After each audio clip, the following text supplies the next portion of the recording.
ఈ రోడ్ వచ్చేసి హుస్నా హుస్నాబాద్ జనగాం రోడ్ అండి.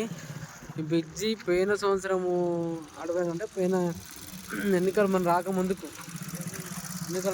ఓపెన్ చేసిళ్ళు. అప్పుడు ఇక్కడ బాగా వచ్చి ఇట్లా పోతే దాన్ని కూలగొట్టి ఇది కట్టిళ్ళు. కానీ టెంపరీగా మనం వెహికల్స్ అన్ని నడవాలి కదా, దానికోసం ఇది ఏర్పాటు చేసిళ్ళు. మొన్న చూడండి బస్సు ఎట్లా వస్తుందో, ఎంత సులువుగా మామూలుగా రావాలి సింపుల్గా, కనీసం ఎంత అవస్థ పడుతుందో చూసిలా. మీకు ముందు చూపిస్తాను. ఈ రోడ్డు చూడండి, ఏదో కంకర గుద్ది మంచిగా అన్నేసి గట్టిగా పోసింది కాదు, జస్ట్ నార్మల్గా పోసిందే. ఇక్కడ రోడ్ లెవెల్ చూడండి, అక్కడ ఎంత ఎక్కిందో ఇక్కడ ఎంత డౌన్ ఉందో చూడండి. ఇక్కడ కనుక నీళ్ళు గట్టిగా వాన వచ్చినప్పుడు నీళ్ళు నిలిచిన అనుకో, ఇక ఎట్లుంటుంది మీకే తెలిసి అర్థమవుతుంది. మొన్న మామూలుగా వాన పడ్డది అంతే. మొన్న ఒక 3-4 డేస్ వారం మామూలుగా పడ్డందుకే దీనికే ఇక్కడ చూడు దసికింది. ఈ కట్టెలు ఒరిగినాయి చూసిలా, ఒరిగినాయి. ఇక్కడ ఎంత ఎట్లా అయింది చూడండి. ఇక్కడ సగం పోయింది. ఎంత ఉందని ఒక వెహికల్ పాస్ అయ్యేంత ఉన్నది ఇక్కడ చూసినా మీరు.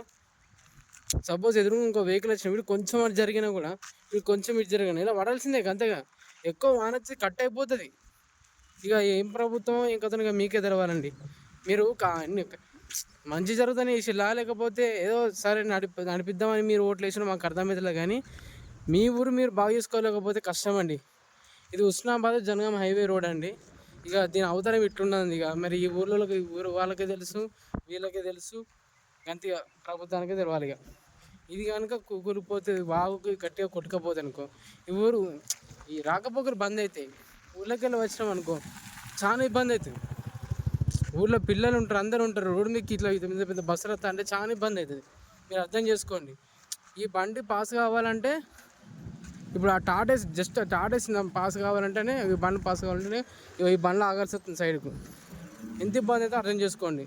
ప్లీజ్ ప్రభుత్వానికి రిక్వెస్ట్ చేసేది ఒకటే అండి, ఏది చేసినా త్వరగా చేయాలి. కానీ లేట్ చేస్తే చాలా ఇబ్బంది అయితే. వచ్చేది వర్షాకాలం అండి, దానికి దృష్టిలో పెట్టుకొని మీరు ఏదైనా చేయాలని మేము కోరుతున్నాను. అర్థం చేసుకోండి.